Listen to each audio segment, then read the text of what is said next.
Vérité révélée. Vérité révélée.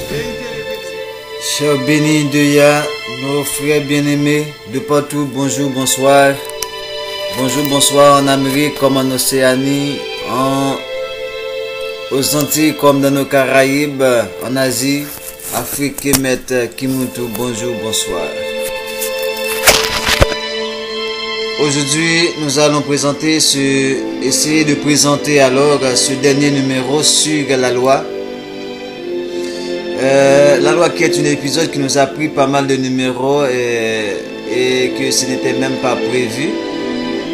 Et que finalement, nous allons faire de notre mieux pour atterrir avec la loi pour passer à autre chose. Mais je vous avise déjà que ce numéro peut être très long. Très long parce que je tiens à faire ça dans ce dernier numéro. Mais en fait, je dois tout vous dire. Et il y a beaucoup de choses à vous dire. Pour cela, nous n'allons pas trop commenter.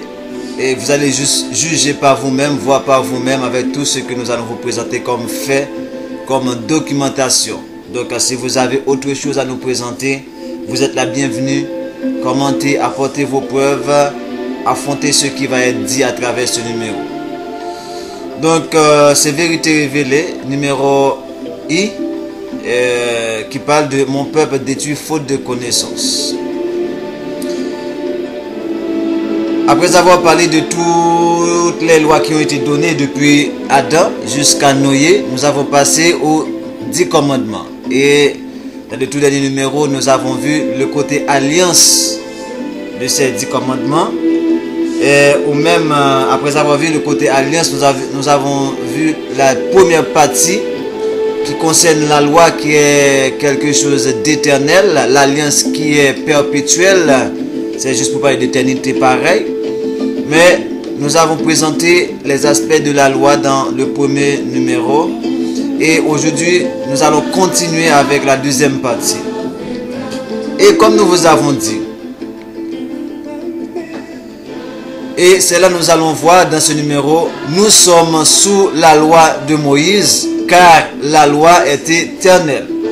Depuis que la création existe, depuis que les animaux existent, depuis que la mer, les plantes, les cieux, des cieux, les étoiles, les astres existent, depuis que l'homme existe, il y a des lois. De ce fait, la toute dernière qui a été donnée, c'était à Moïse. Comme je vous ai dit, c'était un complément et arrivé à 10. 10 qui est le chiffre de complémentarité, qui est le chiffre, comment on pourrait dire, ou selon la numérologie, c'est dans ce contexte, c'est un complément. Le chiffre 10. Voilà pourquoi on est arrêté au chiffre 10 avec les 10 commandements donnés au peuple bantou appelé Israël. Donc on a eu 6 lois avec Noé, avec notre père Adam. Après on a eu une 7e loi qui a été donnée à Noé, ça fait 7. Et 2 autres lois qui ont été données au peuple bantou pour ajouter aux 7 lois, avec une loi qui va être répartie en 2, qui c'est la loi sur l'idolâtrie, donc qui donne les 10 commandements. Ces 10 commandements sont étayés dans un ouvrage, dans un document qu'on appelle Constitution, qu'on avait vu à travers les 3 pouvoirs. Et c'est pareil qu'on vous avait dit. La loi de Moïse contient les 3 pouvoirs. Voilà pourquoi on parle des 3 types de lois incluant dans la loi de Moïse, ou les 3 composantes, les 3 catégories d'éléments qui sont dans la loi de Moïse. C'est dans ce sens qu'on dit la loi de Moïse, appelée la Torah, n'est pas seulement une législation, mais une constitution propre et exclusive à un pays bien déterminé, à savoir les peuples hébreux bantous, appelé Israël par la Bible. Cette loi inclut des narrations historiques, des délivrances, des promesses, également des malédictions ou châtiments, et des prescriptions et ou des ordonnances, mais en particulier des prophéties d'un futur proche et de l'avenir, et même des prophéties pour la fin ou le renouveau de ce monde, communément appelé le temps des nations. À l'intérieur de cette loi, cette constitution, on retrouve un ensemble de lois que le Très-Haut, notre Père Nzambi, a donné aux Hébreux bantous appelés Israël par l'intermédiaire de Moïse, à savoir les 10 commandements écrits sur deux tablettes de pierre par son ange, par le doigt de son ange envoyé. Pour cela, lisez Actes chapitre 7, verset 38. Vous allez voir que c'était l'ange de Nzambi du Très-Haut qui a prescrit à Moïse toutes ces lois. Car le Père lui-même ne peut pas descendre sur la terre. C'est son ange qu'il a toujours envoyé. Donc, on dit que ces 10 commandements constituent le cœur même de cette loi, à savoir la Torah. Et tout ce dans un document, dans un ensemble appelé décalogue.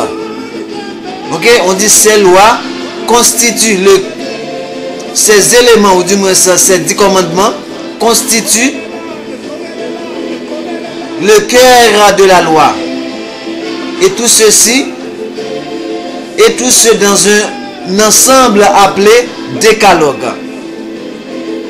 Parmi toute cette loi, on distingue 3 catégories. Parmi toute cette loi, on distingue 3 catégories.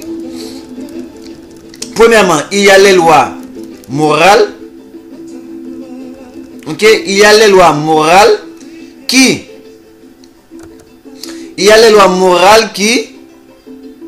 réglementent les comportements des Hébreux et de l'humanité. Deuxièmement, les lois cérémonielles qui régissent surtout le culte d'adoration, et les lois civiles qui concernent la vie civile et politique des Hébreux bantous. On met l'accent sur les Hébreux bantous plutôt que sur l'humanité, parce que on dit les 7 lois c'était pour la constitution de l'humanité, et les 10 commandements c'est la constitution du peuple Israël, que Israël d'abord doit s'accommoder avec, et par la suite permettre aux nations de pouvoir s'accommoder à ces lois. Mais malheureusement, comme on sait tous, Israël également a échoué, mais il va y avoir un rétablissement. Et il faut que le rétablissement soit fait d'abord avec le peuple hébreu bantou Israël, qui par la suite, lui, va pouvoir maintenant être dans un état parfait pour enseigner à l'humanité. Voilà pourquoi les lois vont être écrites dans nos cœurs dès lors. Donc, maintenant, cette distinction, on dit toutefois la première partie, ici, je m'excuse, on a dit, et effectivement, les 3 lois sont les lois morales, les lois cérémonielles et les lois civiles. Ok? Donc, maintenant, ici, qu'est-ce qui nous intéresse? C'est les lois cérémonielles. Nous allons entrer un petit peu plus en détail à la fin de ce numéro dans les lois, dans les autres catégories, les lois morales et les lois civiles. Mais on vous dit les lois morales, c'est pour réglementer les comportements des Hébreux, bantous. Les lois civiles qui concernent la vie civile et politique des Hébreux. Maintenant, nous allons nous accentuer sur la loi cérémonielle. Pourquoi? Parce que parmi ces 3 catégories de lois, l'Église elle-même reconnaît que les lois morales existent, les lois civiques existent, mais c'est cette partie-là de loi cérémonielle qui est abolie. Qui malheureusement, même le Christ leur a dit, c'est pas aboli, c'est accompli. Mais il n'arrive pas à faire la distinction entre quelque chose qui est aboli et quelque chose qui est accompli. Voilà là le problème de l'Église. Et nous avons vu avec vous, dans le numéro précédent, qu'est-ce que c'est que aboli, qu'est-ce que c'est que accompli. Donc, et dans le cas de notre perspective à nous, c'est que cette loi cérémonielle n'est pas abolie, parce que les Écritures d'ailleurs confirment cela, elles sont plutôt accomplies. Et c'est là nous allons voir qu'est-ce que ça signifie l'accomplissement, bien qu'on avait vu la division de accomplir dans les numéros précédents. Mais nous allons entrer dans les détails à travers les lois cérémonielles qui sont accomplies. C'est juste pour dire que dans les lois cérémonielles,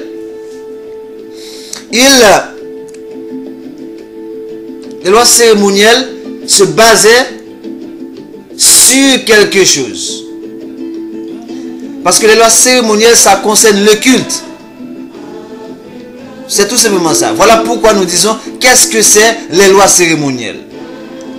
Nous croyons que les lois cérémonielles et les symboles de la loi, tels que connus dans le temps des anciens, ont cessé à la venue de Christ. Et que toutes les ombres sont venues à la lumière. Ça veut dire la façon de faire dans l'ancien temps, avec la venue de Christ, il y a quelque chose qui a changé. Parce qu'il y avait une ombre. Il y avait une ombre. Et cette ombre, c'était le côté sacrificiel. Lorsqu'on présente les sacrifices pour les péchés. Voilà pourquoi Christ, en entrant dans le monde, il a dit, tu n'as voulu ni sacrifice ni offrande. Nous allons voir ça en détail. Les lois cérémonielles sont une élaboration du deuxième commandement. Qu'est-ce que dit le deuxième commandement? Ok? C'est que tu n'auras point d'image taillée ni de représentation quelconque. Or, selon les lois cérémonielles des temps des anciens, il y avait pas mal d'objets de toutes sortes. Voilà pourquoi, avec le sacrifice de Christ, on va enlever tous ces objets. Donc on dit, elles ont servi à régir le culte public sous l'alliance à la sortie d'Égypte. Et si je reprends dans un contexte beaucoup plus global, on dit, qu'est-ce que c'est que les lois cérémonielles? Nous croyons que les lois cérémonielles, donc, disons mieux, les lois cérémonielles, les symboles de la loi telle que connue dans le temps des anciens, ont cessé à la venue de Christ. Et que toutes les ombres sont venues à la lumière. C'est ça que nous croyons et c'est ça que l'Église prêche. C'est ça que la majorité des gens croient. C'est comme si tout ce qui a été fait dans le contexte de culte, c'est comme tout ça c'est fini. Ce qui est totalement faux. On dit, les lois cérémonielles sont une élaboration du deuxième commandement. Elles ont servi à régir le culte public sous l'alliance à la sortie d'Égypte. Mais parmi les lois cérémonielles, on distingue par exemple celles qui concernent les lieux saints, le tabernacle, vous voyez. Or, de nos jours, on n'a plus de tabernacle, on est en exil. Et lorsqu'on va être restauré, il n'y aura pas un tabernacle fait de main d'homme. Voilà pourquoi on dit que maintenant, oui, on peut comprendre, il y avait une ombre. Et cette ombre-là, c'est le côté spirituel que Christ a instauré à travers sa mort. Et on dit les objets saints, par exemple, autel de bronze, porte-lampe, etc. Les personnes saintes, comme les sacrificateurs et les lévites. Ce qui va être toujours le cas. De nos jours, nous sommes comme en état d'hibernation parce qu'on est dans le péché. On est sous la malédiction, mais avec la restauration, nous les lévites, les sacrificateurs, nous allons reprendre notre position. Contrairement à ce que Hébreux 7 dit. Les actions saintes, par exemple, sacrifice, purification, vœux, dîmes, loi alimentaire, et les jours saints comme sabbat, année sabbatique, année du jubilé, fête de la Pâque, fête de la Pentecôte, fête des huttes, le jour de l'expiation. Le jour de l'expiation, c'est surtout là qu'il y a le sacrifice d'animaux. Donc, vous pouvez voir que des livres comme Exode, Lévitique et Nombre qui va parler de tout ça. Les lois cérémonielles sont parfois appelées des ombres. C'est ça que Hébreux 8, verset 5 a dit. Que les sacrificateurs célèbrent un culte qui est une image et ombre des réalités célestes. Ombre et image des réalités célestes. Mais ça ne veut pas dire que ça va passer. Parce que vous voyez, ombre et réalité céleste. Maintenant, lorsque la réalité céleste va être incarnée sur la terre, avec le rétablissement d'Israël, cette ombre va se retirer. Maintenant, on va être maintenant dans la pleine réalité à travers la restauration. Ok? Maintenant, que signifie que ces lois sont des hommes ou des figures? Il existe une correspondance entre l'ombre d'une personne et la personne elle-même. Parce qu'on ne peut pas parler d'ombre sans parler de la personne. Si je te dis, je vois ton ombre, ça veut dire tu es là. Tu es là. Il y a quelque chose qui te barre. Tu es caché derrière quelque chose qui ne me permet pas de te voir. Mais la lumière qui jaillit derrière toi me permet de voir ton ombre. Ça veut dire on ne peut pas parler de la personne sans parler de son ombre. Donc si on dit que c'est Christ qui a personnifié tout ceci, donc ça veut dire ce qui se faisait dans le temps des anciens, c'était l'ombre de Christ. Voilà pourquoi nous allons voir que Christ va dire plus loin que les écrits de Moïse ne parlent que de moi. Et dans Hébreux, il va dire que dans le livre, dans le rouleau, il est question de moi. Nous allons voir ça plus loin. Donc c'est dans ce sens qu'on dit, il existe une correspondance entre l'ombre d'une personne et la personne elle-même. La forme de l'ombre représente la personne, ressemble à la personne. Ok? Même si vous allez voir l'ombre et la personne. Les cérémonies de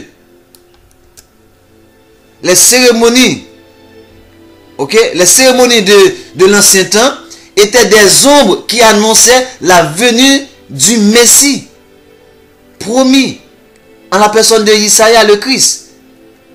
Le Christ, le vrai et souverain sacrificateur, qui a la double descendance lévite et à travers son père, Aaron, et judaïte à travers sa mère, Elisheba, la femme d'Aaron qui est judaïte. Donc Christ a offert le sacrifice perpétuel, le vrai sacrifice, en mourant pour son peuple. Car seul son sang nous purifie de nos péchés. Il est entré une fois pour toutes dans le véritable sanctuaire céleste que personne d'autre ne peut faire. Voilà pourquoi les sacrificateurs se substituent, se succèdent. Parce que les sacrificateurs meurent de génération en génération, mais le Christ, lui, il est ressuscité des morts. Ok? Il était mort, mais il est ressuscité des morts. Voilà pourquoi il a fait son sacrifice une fois pour toutes. Et il était l'agneau qui devrait effacer le péché et non pas le sang des boucs, ni des taureaux. Comme le dit, nous allons voir ça maintenant dans Hébreux chapitre 10. Hébreux chapitre 10 à partir du verset 1er nous dit, Hébreux chapitre 10 à partir du verset 1er nous dit, des fois je vois que je parle un peu rapide. En effet, la loi qui possède une ombre des biens à venir et non l'exacte représentation des choses ne peut jamais, par les mêmes sacrifices qu'on offre perpétuellement chaque année, amener les assistants à la perfection. Voilà pourquoi on dit que le sang des taureaux et des béliers ne peuvent nous purifier. Il a fallu un sang saint qui est le sang de Christ. Et c'est là on comprend que tout ce qui se faisait dans le temps, c'était comme l'ombre en attendant. C'était comme par intérim. Voilà pourquoi Galate va parler de ça par intérim. Ok? Mais quelqu'un qui est gouvernement, un président par intérim, par exemple, privé un président par intérim, automatiquement le président constitutionnel arrive Privé va laisser sa place, mais n'empêche que Privé va entrer dans la généalogie des présidents d'Haïti. Et il existe en tant que tel. C'est la même chose. Donc, autrement, n'aurait-on pas cessé de les offrir? Parce que ceux qui rendent ce culte, étant une fois purifiés, n'auraient plus eu aucune conscience de leurs péchés. Parce que nous ne sommes pas encore pardonnés de nos péchés. Et nous allons voir ça. Mais le souvenir des péchés est renouvelé chaque année par ces sacrifices. Car il est impossible que le sang des taureaux et des boucs ôte les péchés. Voilà pourquoi tous ces sacrifices qui se faisaient avec le sang des taureaux et des boucs étaient l'ombre de Christ qui devait venir se donner en agneau pascal pour le grand sacrifice. Donc, c'est cette partie-là qu'on dit, c'est pas aboli, mais c'est accompli. C'est pas aboli, c'est accompli. Donc, cette partie de la loi est accomplie. Donc, nous serons maintenant, avec le rassemblement, nous serons dans l'état parfait, d'année en année, d'offrir des sacrifices saints, agréables, de bonne odeur, des offrandes. Parce que on n'aura pas de sacrifices d'animaux à présenter. C'est ça qui est accompli à travers Christ. Mais le culte va toujours exister. Donc, la loi cérémonielle, ça va toujours exister. Je m'efforce de bien vous expliquer cela parce que je sais que c'est un numéro qui va être long. C'est pourquoi, Hébreux 10, verset 5, c'est pourquoi, entrant dans le monde, Christ a dit, tu n'as voulu ni sacrifice ni offrande. Ça veut dire les sacrifices d'animaux, les offrandes des animaux qu'on présente. Christ a dit, tu n'as voulu plus ces sacrifices parce qu'ils ne peuvent pas ôter les péchés. Mais tu m'as formé un corps. Pourquoi un corps? Parce que c'est à travers un corps humain qu'on peut présenter des sacrifices. Il faut qu'il y ait du sang. Dans les animaux, on trouvait du sang, mais il a fallu le sang d'un homme parfait pour purifier les hommes.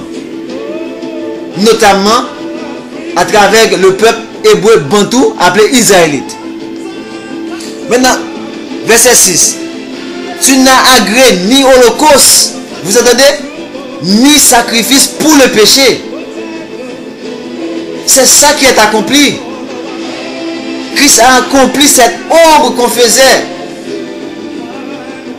Il n'y a rien d'aboli ici. Rien d'aboli. C'est accompli. Voilà pourquoi il a dit, lors de sa mort, tout est accompli. Le sacrifice. Verset 7. Alors je dis, voici, je viens. Écoutez bien, verset 7, je mets ça en parenthèse pour vous. C'est ce que j'ai dit tantôt. Alors, je dis, voici, je viens. Dans le rouleau du livre, il est question de moi. Ça veut dire, dans le rouleau, ce qu'on faisait, l'ombre qu'on faisait par rapport au sacrifice, c'était pour attendre la venue de Christ. Dans le rouleau du livre, à savoir la loi, notamment la loi cérémonielle, il est question de moi. Je viens pour faire, ô Père Zambi, ta volonté. Après avoir dit, d'abord, tu n'as voulu et tu n'as agréé ni sacrifice, ni offrande, ni holocauste, ni sacrifice pour le péché, ce qu'on offre selon la loi cérémonielle, ok? Ce qu'on offre selon la loi cérémonielle, ok? Il dit ensuite, voici, je viens pour faire ta volonté. Ok? Il accomplit la première chose pour établir la seconde. Il accomplit la loi en retirant ce qui se faisait à travers les sangs des animaux. Et c'est là qu'il parle de non aboli parce que c'est comme le sacrifice existe. Vous allez voir, les sacrifices vont exister, mais ça ne va pas être fait de la même manière. Ce n'est pas des sacrifices de sang qui vont être faits. Et c'est sur ce passage que les gens se basent pour dire, parce qu'ils ont dit là, il a aboli ainsi la première chose pour établir la seconde. Moi je dis pas abolir parce que Christ a dit de sa propre bouche, il n'est pas venu pour abolir. Donc voilà pourquoi je dis, il a accompli maintenant la seconde à travers lui-même. Verset 10. C'est en vertu de cette volonté que nous sommes sanctifiés par l'offre du corps de Christ une fois pour toutes. Et tandis que tout sacrificateur fait chaque jour le sacrifice et offre souvent les mêmes sacrifices qui ne peuvent ôter les péchés. Lui, après avoir offert un seul sacrifice pour les péchés, s'est assis pour toujours à la droite du Père, attendant désormais que ses ennemis soient devenus son marchepied. Car par une seule offrande, il a amené à la perfection pour toujours ceux qui sont sanctifiés.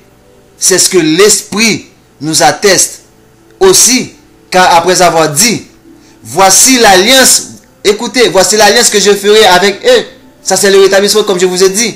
Après ces jours-là, dit le Très-Haut, je mettrai mes lois dans leur cœur et je les écrirai dans leur esprit. Il ajoute, je ne me souviendrai plus de leurs péchés ni de leur iniquité. Or, là où il y a pardon des péchés, il n'y a plus d'offrande pour le péché. Parce qu'à travers Christ, on est pardonné de nos fautes. Donc, lorsqu'il va revenir pour nous rétablir, le Père ne va plus se souvenir de nos péchés. C'est là qu'il va dire que dans Jérémie chapitre 31, nul n'enseignant à son frère ni à son prochain de dire connaissez Zambé, car tous me connaîtront du plus petit au plus grand nombre. Je ne me souviendrai plus de leurs péchés.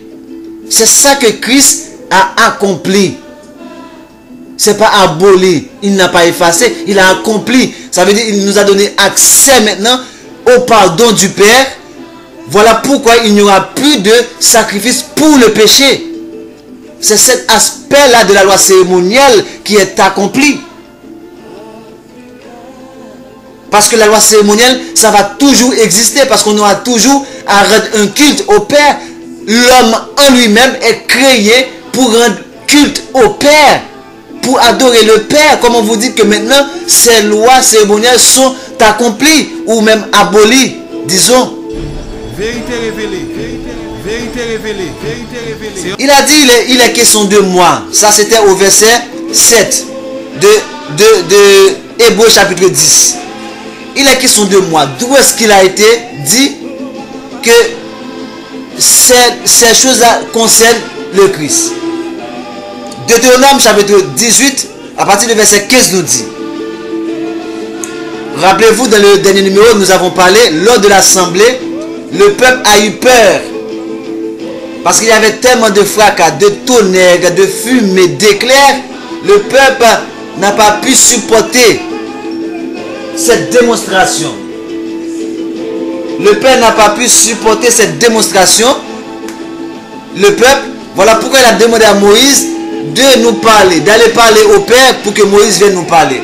Et c'est là qu'il dit, ok, à travers Moïse, je vais vous donner la loi, mais pour continuer à vous parler, je vais vous envoyer quelqu'un. C'est là qu'il dit dans Deutéronome chapitre 18, à partir de verset 15, que Zambi ton Père te suscitera du milieu de toi, d'entre tes frères, un prophète comme moi, vous l'écouterez.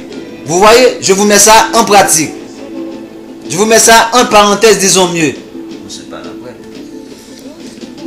Ok, je vous mets ça en parenthèse. Vous l'écouterez.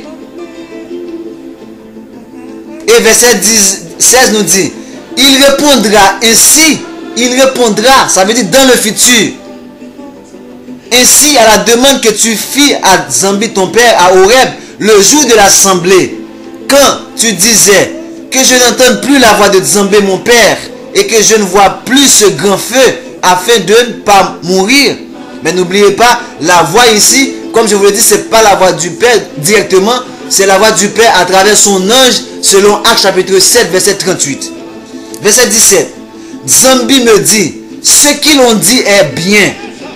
Ça veut dire la demande était bien.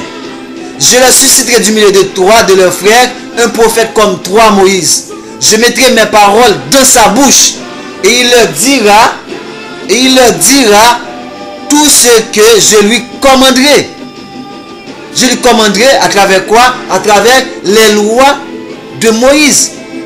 Voilà pourquoi Christ a dit, plus loin, nous allons voir ça. Je ne vais pas le dire maintenant.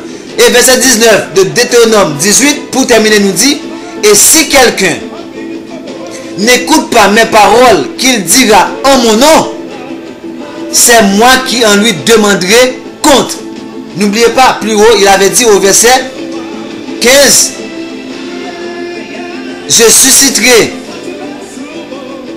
du milieu de leurs frères un prophète comme toi, vous l'écouterez. Ceci a été accompli, cette prophétie a été accomplie, ça veut dire avec l'arrivée de ce prophète dans quoi? Dans Matthieu chapitre 17.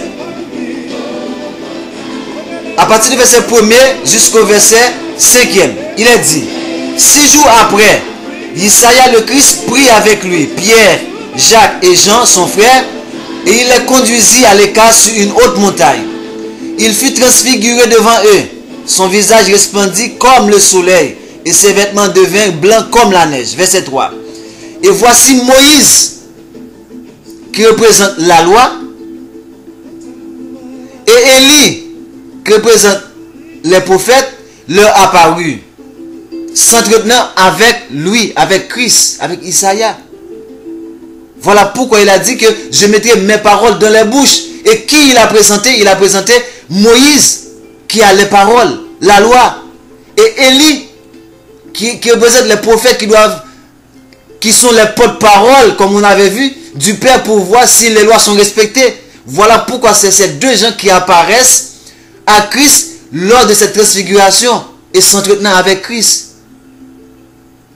Pierre, prenant la parole, dit à Christ, Seigneur, il est bon que nous soyons ici. Si tu le veux, je dresserai ici 3 tentes, une pour toi, une pour Moïse et une pour Élie.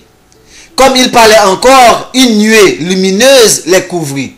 Et voici, une voix fit entendre de la nuée ces paroles. Celui-ci est mon fils engendré, en qui j'ai mis mon affection. Écoutez ceci. Et pour terminer le passage, 2 points. Écoutez-le. C'est ce que dit la voix. La même chose qui a été dit à Moïse. Deutéronome 18, verset 5. Zambi, ton père, te suscitera du milieu de toi, d'entre tes frères, un prophète comme moi. C'est Moïse qui parle. Vous l'écouterez. Voilà pourquoi, dans cet épisode de la transfiguration, c'est Moïse qui apparaît sur la montagne et avec Élie, et la voix qui s'est fait entendre a dit, celui-ci est mon fils engendré, en qui j'ai mis toute mon affection. 2 points, vous l'écoutez, ou du moins écoutez-le. Voilà pourquoi, pour les gens qui disent que la loi est abolie, la loi, on n'est plus sous la loi, nous allons vous montrer comment l'Église ne vous enseigne autre que le mensonge. Il y a ceux qui le font bon gré et ceux qui le font dans l'ignorance. Ça, on peut l'admettre. Ok? Mais à travers ce numéro, c'est pour réveiller notre peuple. C'est pour réveiller l'humanité. Quiconque écoute cette vidéo, vous allez voir par vous-même est-ce que nous sommes sous la loi ou pas. Après avoir vous présenté Hébreux chapitre 10, qui explique quelle partie de la loi est accomplie, à savoir c'est le côté sacrificiel, le sacrifice des animaux pour le pardon des péchés. C'est ce qu'on appelle une partie des lois cérémoniales qui inclut l'expiation des péchés. Donc ça veut dire Si la loi devrait, si cette partie devrait même être abolie, c'est cette partie seulement, et même pas toutes les lois cérémonielles, parce que dans la loi cérémonielle, c'est là où on trouve le culte. C'est là qu'on doit adorer, ça ne peut pas être aboli, mes chers bien-aimés. Or, je vous le dis, le côté qui présente les sacrifices pour le pardon des péchés n'est même pas aboli, ça a plutôt été accompli. Comme Christ l'a dit, tout est accompli. Voilà pourquoi Christ lui-même, c'est pourquoi je vous demande, qui suivez-vous à travers les églises? Qui suivez-vous alors? Parce que celui que vous prétendez servir, celui que vous prétendez servir en la personne de Christ, voilà ce qu'il va dire de sa propre bouche. Et avant même de vous donner ce passage de Jean chapitre 5, nous allons vous donner ce passage d'abord qui a rapport avec Hébreux chapitre 10, qui a dit: je viens pour faire ta volonté. Je viens pour faire ta volonté. Voilà pourquoi, ok, voilà pourquoi dans Jean chapitre 6, d'abord, avant de prendre Jean chapitre 5, nous allons voir au verset 38, qu'est-ce qu'il est dit? Au chapitre 6, verset 38 de Jean, voilà ce qui a été dit, mes chers bien-aimés. Écoutez ça bien. Vous allez voir si c'est moi qui suis dans l'erreur, si c'est moi qui suis, je sais pas, faux prophète. Or, moi, j'ai jamais dit que j'ai été prophète. Jamais. Je suis une sentinelle. Oui, ça, je l'admets. Mais je vous dis, Jean chapitre 6, verset 39, 38 nous dit: car je suis descendu du ciel pour faire non ma volonté, mais la volonté de celui qui m'a envoyé. Voilà pourquoi dans Deutéronome 18, verset 18, il est dit: je leur susciterai du milieu de leurs frères un prophète comme toi, Moïse, et je mettrai mes paroles dans sa bouche, et il dira tout ce que je lui commanderai. Tout. Ça veut dire que Christ n'a rien dit de lui-même. Tout ce qu'il a dit, c'est des choses qui sont déjà dans la loi. Car c'est à travers la loi. Et voilà pourquoi on a vu que Christ était le seul capable à observer la loi à 100% de la perfection. Parce qu'il a reçu l'Esprit pour cela. Voilà pourquoi nous, du temps de la restauration, on va être comme Christ. Parce que la loi va être maintenant dans notre cœur, dans notre esprit, comme Christ. Et c'est là où on peut servir le Père dans la perfection totale. Voilà pourquoi il a dit: car je suis descendu du ciel, non pour faire ma volonté, mais la volonté de celui qui m'a envoyé. Or, la volonté de celui qui m'a envoyé, c'est que je ne perde rien de tout ce qu'il m'a donné. Voilà pourquoi dans Jean, encore, chapitre 5, verset 39 à 47, voilà ce qu'il va dire. Vous sondez les Écritures. Ça, c'est pour répondre encore à Hébreux chapitre 10 au verset 7, là où il est dit: je viens. Ok? Là où il est dit dans Hébreux chapitre 7, là où il est dit: je viens. Voici, je viens.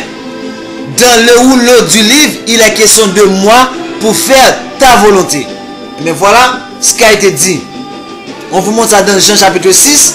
Dans Jean chapitre 5, voilà ce qu'il va dire.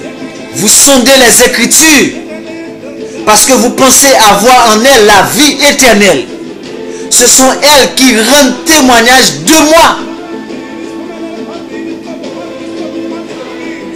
Ce sont elles qui rendent témoignage de moi. Ok?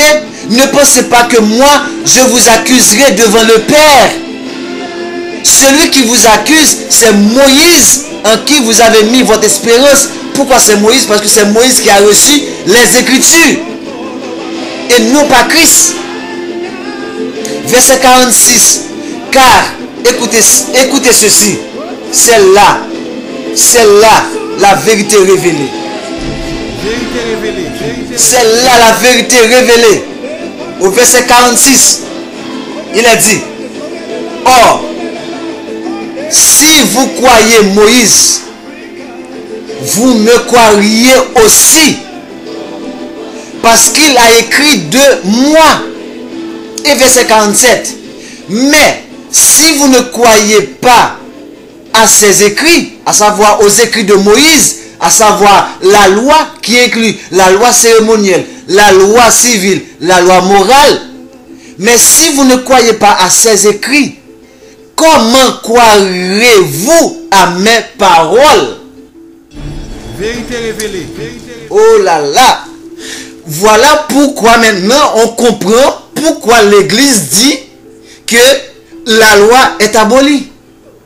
Parce qu'ils n'ont pas cru, ils ne croient pas aux écrits de Moïse. Voilà pourquoi ils ne peuvent pas comprendre les paroles de Christ dans Matthieu chapitre 17. Les paroles de Christ dans Matthieu chapitre... qu'est-ce que je dis? C'est Matthieu chapitre 17, chapitre 5 alors. Ok? Dans Matthieu chapitre 5, à partir de verset 17. Les gens ne peuvent pas croire Matthieu 5, à partir de verset 17, parce qu'ils ne croient pas aux écrits de Moïse. Est-ce que c'est moi qui l'ai dit? Voici, c'est devant vous. Parole de Christ dans Jean 5, verset 47 ou 46. Car si vous croyez Moïse, vous me croiriez aussi, parce qu'il a écrit de moi. Mais si vous ne croyez pas à ses écrits, comment croirez-vous à mes paroles? C'est une interrogation. Voilà pourquoi Matthieu 5, verset 17 nous dit: ne croyez pas que je sois venu pour abolir la loi ou les prophètes. Pourquoi? Lors de la transfiguration, on a vu. Qu'est-ce qu'on a vu lors de la transfiguration? Ok? Et voici, Moïse et Élie leur apparus s'entretenant avec Christ. Mais voilà pourquoi il est dit maintenant, ne croyez pas que je sois venu pour abolir la loi qui est Moïse ou les prophètes qui est Élie. Comme représentant. Je suis venu non pour abolir, mais pour accomplir. Nous avons déjà donné la définition, la différence entre abolir et accomplir. Abolir, c'est mettre fin à quelque chose totalement. Accomplir, c'est achever quelque chose. C'est arriver à l'accomplissement de quelque chose. Vérité révélée. Écoutez ceci. Car, vous voyez, il a dit car. Verset 18. Je vous le dis en vérité. En vérité, c'est comme pour faire un serment. En vérité, c'est comme pour faire un serment.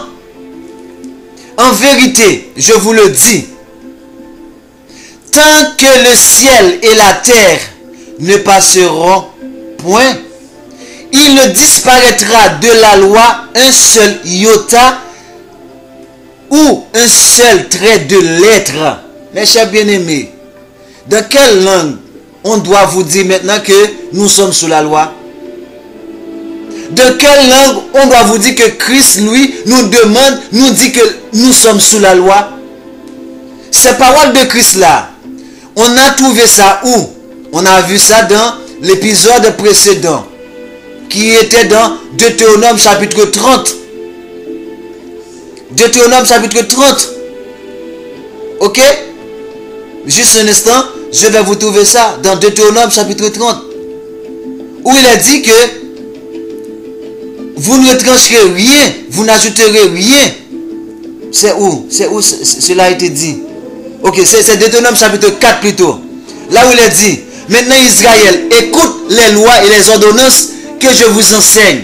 Mettez-les en pratique afin que vous viviez et que vous entriez en possession du pays que je vous donne, que vous donne Zambi, le père de vos pères. Verset 2, Deutéronome 4. Vous n'ajouterez rien à ce que je vous prescris et vous ne retrancherez rien, mais vous observerez les commandements de Zambi, votre père, tels que je vous les prescris. Non là, vous commencez à susciter mes nerfs là. À susciter mes nerfs. Pourquoi vous égarez notre peuple? Pourquoi vous égarez autant notre peuple? N'est-ce pas ce que Christ a repris la même chose? Ne croyez pas que je sois venu pour abolir la loi et les prophètes. Je suis venu non pour abolir, mais pour accomplir. Car, je vous le dis en vérité, tant que le ciel et la terre ne passeront point, il ne disparaîtra de la loi un seul iota, ni un seul trait de lettre, jusqu'à ce que tout soit accompli, tout soit arrivé. Qu'est-ce qui doit arriver? Le rétablissement d'Israël, le rétablissement du peuple hébreu bantou dispersé à travers le monde. Il est temps que cette aliénation cesse. Il est temps que ces mensonges soient dévoilés au grand jour. L'église, arrêtez. Arrêtez. Voilà pourquoi notre peuple est en train de connaître toutes sortes de calamités. Regarde la situation de notre pays Haïti. C'est à cause de vous, l'église. C'est à cause de vous qui fait que notre peuple n'arrive pas à connaître qui il est, n'arrive pas à connaître comment adorer ce Père. On a un peuple qui passe tout son temps dans la prière, dans les jeûnes, dans les veilles de nuit. Mais regarde notre misère à cause de vous, l'église. Arrêtez. Arrêtez. Vous nous mettez à prier, prier pour mariage, prier pour voiture, prier pour job. Or, nous avons à prier pour le péché de nos pères, le péché de Saline, le péché de Capra-la-Mort, le péché d'Abraham, le péché de Jacob. C'est ça que nous devrions faire. Parce qu'on est en train de payer les péchés, les dettes, la dette des péchés de nos pères et de nos péchés. C'est pour ça qu'il faut prier, pour hâter le rétablissement. Ça, c'est de la méchanceté, hein? C'est de la méchanceté, finalement. Oui, on sait que c'est de la méchanceté. L'homme blanc. Parce que l'homme blanc, ça veut dire les descendants d'Édom et ses alliés. Car, je vous le dis en vérité, tant que le ciel et la terre ne disparaîtront, il ne disparaîtra pas de la loi un seul iota ou un seul trait de lettre jusqu'à ce que tout soit arrivé. Celui donc qui supprimera l'un de ces petits commandements et qui enseignera aux autres à faire de même sera appelé le plus petit dans le royaume des cieux, ou je dirais même dans le royaume. Mais celui qui les observera et qui enseignera à les observer, celui-là sera appelé grand dans le royaume. Finalement, mon peuple, je ne sais pas ce que vous attendez encore. Je ne sais pas. Je ne sais pas. Je ne sais pas. Et Christ ne va faire que répéter encore ce que Jérémie a déjà dit. Dans Jérémie chapitre 31, au verset 35, là où il est dit, ainsi parle Zambi. Ça, on a vu depuis le verset 31. On a vu ça dans l'épisode avant que dans l'alliance renouvelée, lorsque les lois seront écrites dans nos cœurs, dans nos esprits, où je n'aurai pas enseigné mes frères. Parce que nous allons tous connaître notre Père Zambi. Mais au verset 35 de Jérémie 31, il est dit, ainsi parle Zambi, qui a fait le soleil pour éclairer le jour, qui a destiné la lune et les étoiles pour éclairer la nuit, qui soulève la mer et fait musique ses flots, lui dont le nom est Zambi des armées. Verset 36, si ces lois viennent à cesser devant moi, dit Zambi, la race d'Israël, les Hébreux bantous aussi, cessera pour toujours d'être une nation devant moi. Or, est-ce qu'il peut y avoir nation sans loi? Est-ce qu'il peut y avoir nation sans une constitution? Pourquoi vous voulez effacer notre constitution? Oui, c'est pas votre constitution, mettez ça de côté. On n'a pas besoin que vous appliquiez ça. Mais n'enseignez pas à notre peuple qui sont sous la grâce a aboli la loi. Nous allons voir ça. Ainsi, verset 37, Jérémie 31, parle Zambi, si les cieux d'en haut peuvent être mesurés, si les fondements de la terre en bas peuvent être sondés, alors je resterai toute la race d'Israël bantou à cause de tout ce qu'ils ont fait, dit Zambi. Ça veut dire, il ne va pas nous rejeter parce que personne ne peut mesurer les cieux, personne ne peut sonder les fondements de la terre. Donc, il ne va pas nous rejeter Nous sommes sous la malédiction. Il est en train de nous châtier. Comme il a dit, comme j'ai pris plaisir à vous faire du bien, en me désobéissant également, je prends plaisir à vous châtier. Parce que après vous avoir donné de l'abondance, vous mangez, vous vous rassasiez et après vous vous levez et vous tournez vers des idoles pour les adorer à ma place. C'est normal qu'on paie pour cela. Mais s'il vous plaît, l'Église laisse aller mon peuple pour qu'il retrouve son vrai créateur. Laisse aller mon peuple pour qu'il sache comment prier. Vérité révélée. Vérité révélée. Vérité révélée. Et c'est dans ce sens que on a dit l'amour, c'est l'accomplissement de la loi. L'accomplissement. Ça veut dire la loi nous demande d'aimer. Et c'est pourquoi Christ a manifesté cet amour en se donnant lui-même. Car il a dit dans Jean chapitre 15, verset 14, il n'y a pas de plus grand amour que de donner sa vie pour ses amis. Comme je le dis, il n'a pas donné sa vie pour ses ennemis. Il va venir pour exterminer ses ennemis. Les ennemis de son peuple. Donc, voilà pourquoi Romains 13 nous dit, verset 8, ne devez rien à personne si ce n'est de vous aimer les uns des autres. Car celui qui aime les autres a accompli la loi.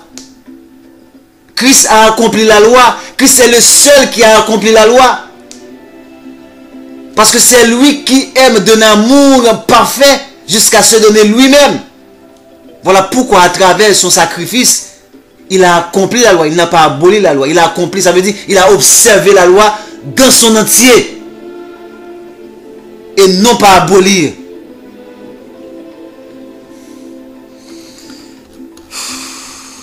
Alléluia.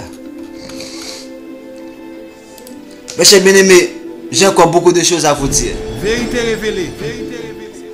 Beaucoup de choses à vous dire. Il est 50. Je m'arrête ici. Je vais vous présenter ça dans 2 numéros. Parce qu'il est déjà 50. Je vous le dis, il y a tellement de choses à vous dire. On va terminer ça dans 2 numéros. Dans ce dernier numéro. J'ai pas le choix. J'ai pas le choix.